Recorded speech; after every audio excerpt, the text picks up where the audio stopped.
Καλησπέρα, καλησπέρα. Στο μάθημα 4 θα μάθουμε πώς θα φτιάξουμε το προφίλ μας στο chat.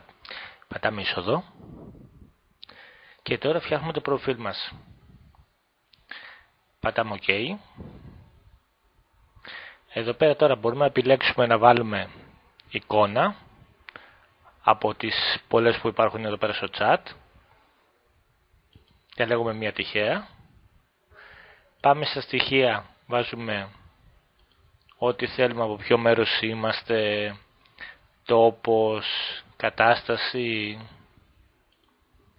σχόλιο, ηλικία, ενέργειες. Μπορούμε να διαλέξουμε εδώ πέρα να μην δέχεται κανείς την κάμερά μου, να μην έχει κανένας VIP και λογαριασμός.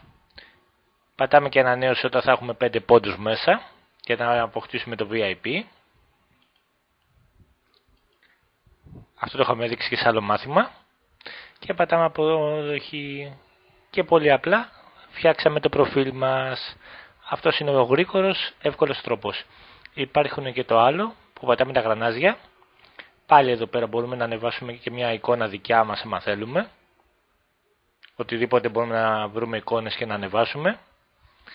Ή διαλέγουμε πάλι οποιαδήποτε άλλη εικονίτσα θέλουμε στο chat. Και αποθήκευση. Και μπήκε. Ευχαριστώ πολύ.